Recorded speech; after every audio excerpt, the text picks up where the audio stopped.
ये जो आपका धंधा प्रदर्शन है बिल्कुल गलत है और ये सरकारी काम में बाधा है। ये जो आपका धंधा प्रदर्शन है बिल्कुल गलत है और ये सरकारी काम में बाधा है। मुकदमा लिखना है तो सबसे पहले मुझ पे मुकदमा लिखिए। मैं धरने पे सबसे आगे बैठा हूँ। और दिन दहाड़े चल रहा है खनन, प्रशासन सोया कुंभकर्ण की नींद। आपको बता दें कि जैसे जैसे गर्मी आनी शुरू हो गई है वैसे वैसे खनन माफियाओं के हौसले बुलंद होते नजर आ रहे हैं। वहीं मानव प्रशासन जब जानकर भी अनजान बना हुआ है। आखिर किसका हाथ है खनन माफियाओं पर, जो प्रशासन कुंभकर्ण की नींद से नहीं जाग रहा। आपको बता दें कि ग्राम दिया की कामन नदी में लगातार खनन जारी है, जिससे वहां के ग्रामीणों को खतरा बना हुआ है।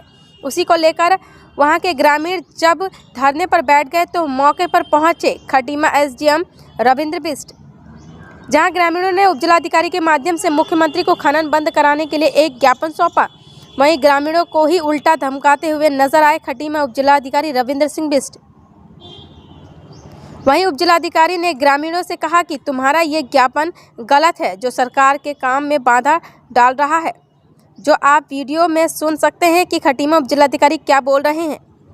वहीं जब ग्रामीणों ने खटीमा विधायक भुवन कापड़ी को इसकी सूचना दी तो वो तत्काल वहां मौके पर पहुंचे और ग्रामीणों के साथ खुद ही धरने पर बैठ गए। उन्होंने मीडिया से रूबरू होते हुए कहा कि खनन की सूचना मिली तो मैं यहां पहुंचा।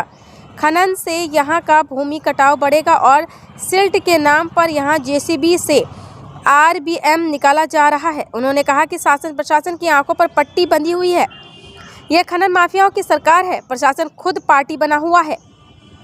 वहीं विधायक भुवन कापड़ी ने कहा, खटीमा उपजिलाधिकारी रविंद्र बिष्ट पर आरोप लगाते हुए कहा कि हमने जब मुख्यमंत्री को ज्ञापन सौंपा उपजिलाधिकारी के माध्यम से तो एसडीएम खुद बोल रहे हैं कि धरना दोगे तो आप लोगों पर मुकदमा हो जाएगा। वहीं विधायक कापड़ी ने कहा कि अगर मुकदमा लगाना है तो सबसे पहले मुझ पर लगाएं। प्रश्न ये उठता है कि आखिर इन खनन माफियाओं के सर पर किसका हाथ है, जो खनन माफियाओं के हौसले इतने बुलंद हैं। ये खटीमा उपजिलाधिकारी और तहसीलदार अभी यहाँ पर आए थे। उन्होंने कहा कि सिंचाई विभाग ने हमें ये कहा कि यहाँ पानी भरता है, आपदा आती है, यहाँ रिवर ट्रेडिंग होनी चाहिए। रिवर ट्रेडिंग के लिए 300 बाई 50 मीटर की जगह चिन्हित की गई, जबकि ये मुझे लगता है कि अगर दिया गांव को ही हम सिर्फ देखेंगे तो ये कम से कम 4-5 किलोमीटर है। वो सिर्फ खनन माफियाओं को फ़ायदा पहुंचाने के लिए जबरन यहाँ पे खनन कराया जा रहा है। पूरे ग्रामीण सुबह से यहाँ एकत्रित हैं। जब मुझे सूचना मिली, यहाँ से फ़ोन आया कि यहाँ खनन हो रहा है, उस खनन से यहाँ के भूमि कटाव बढ़ेगा और सिल्ट के नाम पर यहाँ जेसीबी लगाकर आरबीएम निकाला जा रहा है। तो ग्रामीणों ने यहाँ सब बैठे हुए थे धरने पर, तो मुझे सूचना मिली तो मैं यहाँ आया। मेरा ये कहना है कि सिर्फ 300 मीटर से कैसे गांव सुरक्षित होगा। हम ये कहना चाहते हैं कि ये सिर्फ खनन माफियाओं को खनन का काम देने के लिए, उन्हें फ़ायदा पहुंचाने के लिए ये सब किया गया है। और पूरे ग्रामीण जब इसका विरोध कर रहे हैं, जिनका ये कहना है कि उस नदी में हमारी ज़मीनें भी हैं, इनकी भूमिधरी ज़मीनें भी हैं, गांव की ज़मीनें भी हैं, और अगर सिर्फ 300 मीटर खोदेंगे तो उसमें एक बड़ा तालाब बन जाएगा, जहाँ पर और ज़्यादा खतरा बढ़ जाएगा, ज़मीनें और ज़्यादा कटेंगी।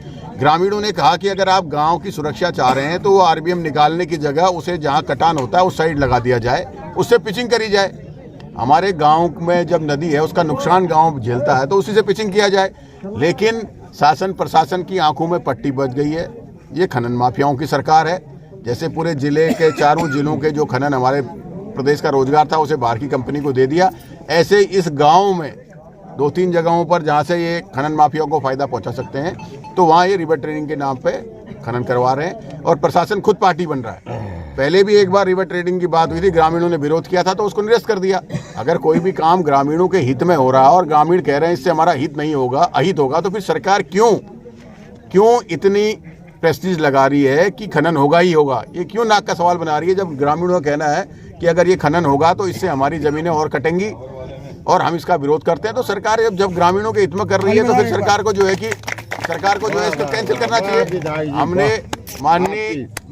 हमने माननीय मुख्यमंत्री जी को उपजिलाधिकारी के माध्यम से ज्ञापन भेजा है कि इसको तत्काल निरस्त किया जाए और सारे ग्रामवासी यही चाहते हैं। और आप देख रहे होंगे इतनी संख्या में यहाँ ग्रामीण सभी एकत्रित हैं और सुबह से हैं। तो हमारी ये मांग है कि इसको तत्काल निरस्त किया जाए।